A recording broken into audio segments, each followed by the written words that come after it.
Hi, I'm Gavin, And I'm Dave. and you're on the fringe. Come along with us for a ride on a podcast where we talk about an area or a thing going on in the world that needs more attention, just like you do. Let's go. On the fringe. Here we go.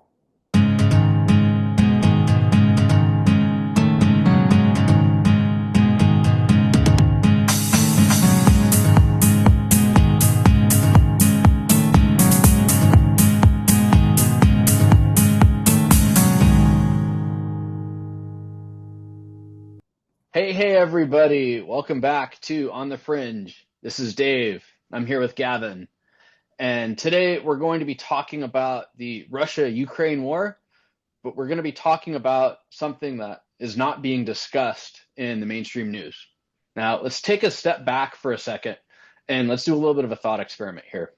Let's imagine that Trump and Zelensky were able to make some sort of a peace agreement, that Zelensky did not get kicked out of the White House yesterday, there was not a huge blowup in the media, and that the Ukraine war was actually going to have some sort of a lasting peace agreement between Ukraine and Russia. What would the next steps be, Gavin? I mean, what would you think? Well, boy, isn't that a nice place you're living in? I know. Yeah, La La Land. yeah, really. I mean, what is that Hard Rock Candy Mountain?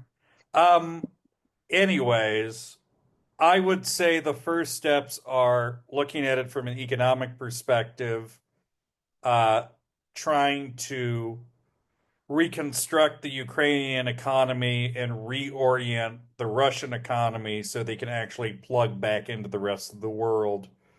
Um, I would also say the big issue you're going to have, as much in Russia as in Ukraine, but definitely in Ukraine, is just the massive labor pool of combat veterans who now have no employable skills except what they've been doing for the last 3 years.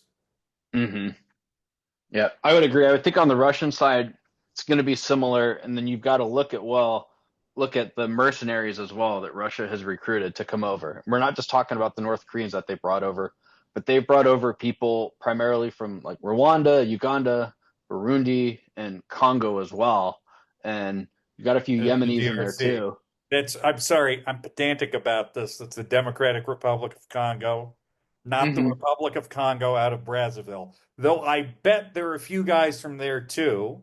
I bet so too. I bet so too, but we're mostly talking about people from the Democratic Republic of the Congo. And yeah, all these guys from the Great Lakes regions have been heavily recruited. I think probably one of the reasons they have heavily recruited from that region, Dave, this is just a guess, is because that's a part of the world where you have people with combat experience. You have Hmm. people who've been extensively trained in counterinsurgency warfare, counter guerrilla warfare, and they come pretty cheap, sad to say. They will work for not that much. Uh, you mention it here in your notes. How much a month are these guys getting? So they're getting about $2,000 a month, and Mhm. they get a passport as well. So basically, Russia's throwing citizenship at them for serving with the Russian army. And I mean, okay, you might get some health benefits and some other things too, but that's not much.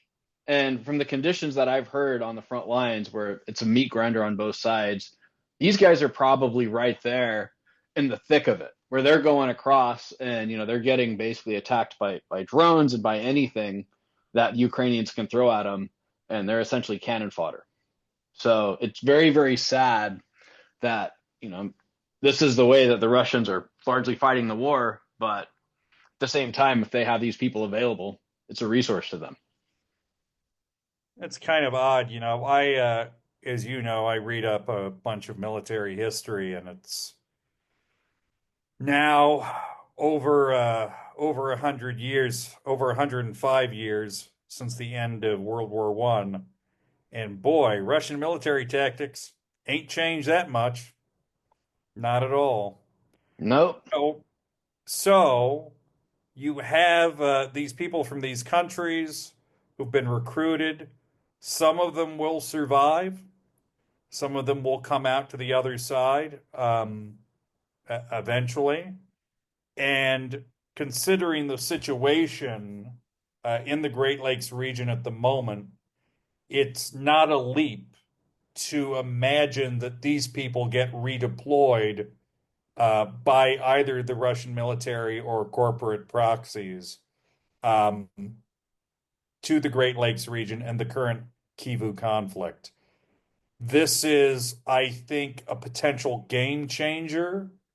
I think it's a geopolitical factor that people are going to have to look to. Um, Whether they're redeploying people from that region or they're actually deploying uh, native Russian troops, there is going to be increased Russian involvement in Central Africa. I would say the second things quiet down, or not even come to a complete halt, but as soon as active combat stops on that Donetsk-Luhansk line, um, you are going to see at least a contractor presence in one of those four countries: Uganda, Rwanda, Burundi, Congo. Uh, Yep.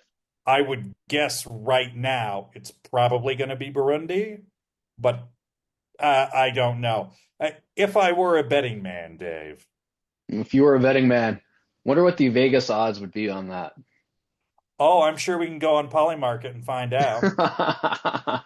Probably. Probably.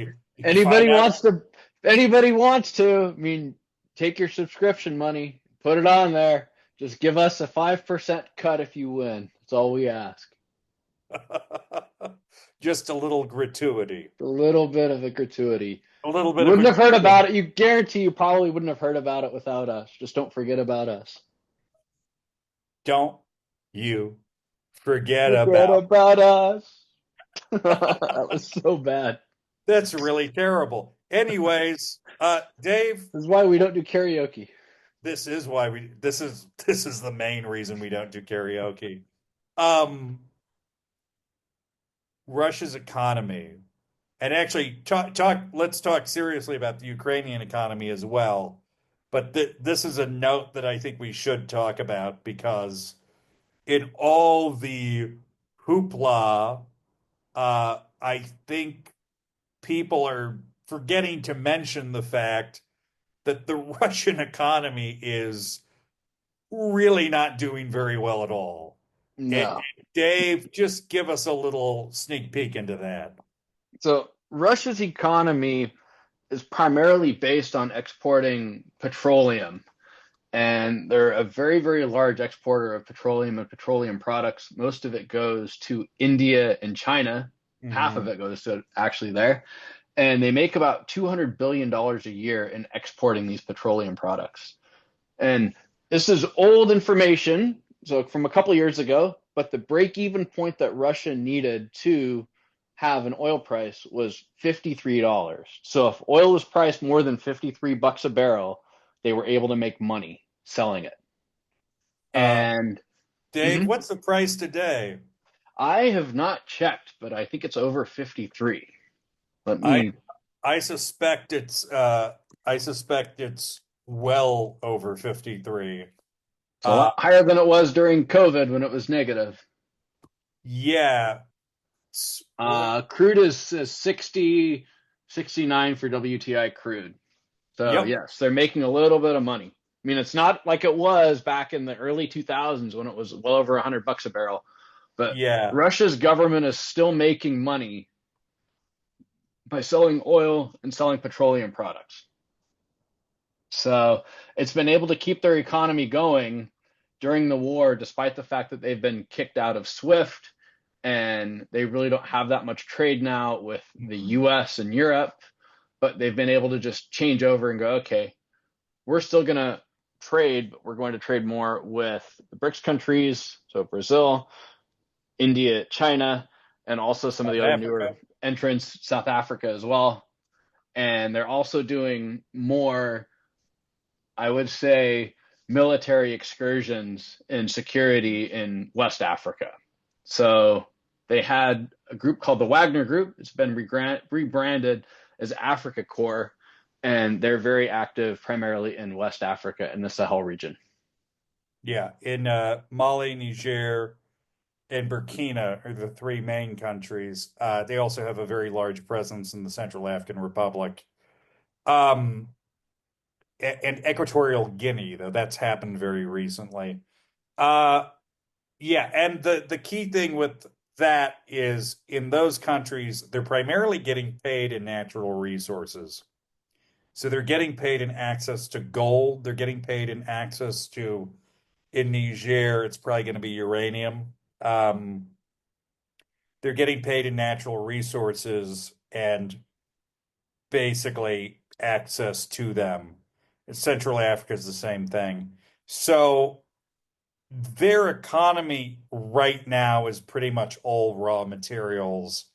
And even if there was, to be an immediate reopening of SWIFT and they can go back to using Visa or MasterCard, they would have to basically do a top-down reintegration on their end, which would be doable, but it would be costly.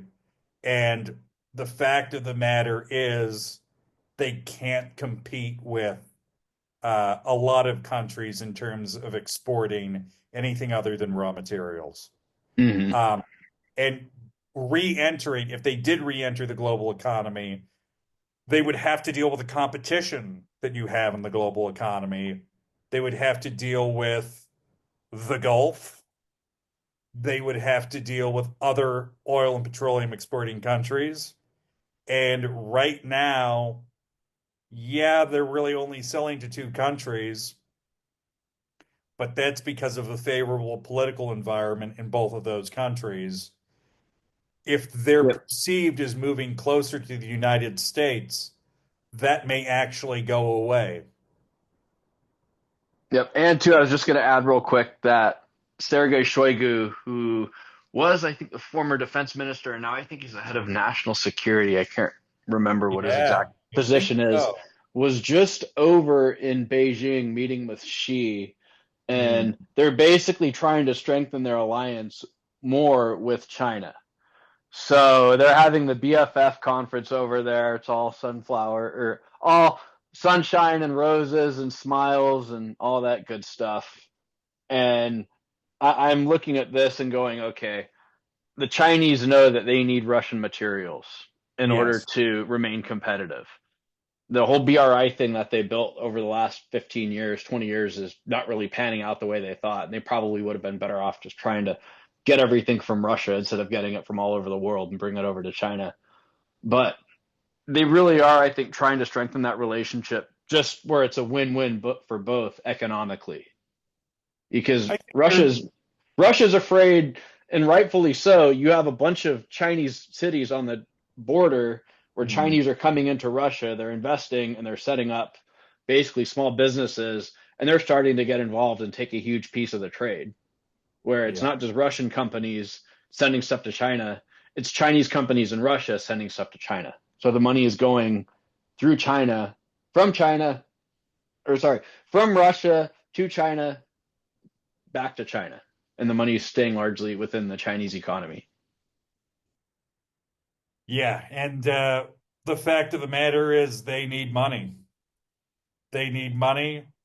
They need that relationship with China to stay relevant. And they are looking at emerging into a world that is changing radically and where that regime is trying to stay relevant. Mm-hmm. And yeah, when there is a diplomatic meltdown, they come out looking like, oh, this is going to be a win for us. But the reality is the Russian regime really prepared for the world of 2025? And I think that remains to be seen, actually. Um, I think the way things are changing so dynamically across the world, not just in Europe and North America, but in Africa, in the Middle East, you are going to have to respond dynamically to the environment. And we'll see. We'll see what Hmm. happens. Anyways, thank you very much for joining us, for new subscribers, for old subscribers. If you're not a subscriber, subscribe, please. We'd love to have you in the On the Fringe community, as we're now calling it. Please like and comment. We appreciate all of the feedback we get, and some of it's very interesting. So please keep that coming, and all the best from On the Yep. Fringe. Thank you guys. Take care.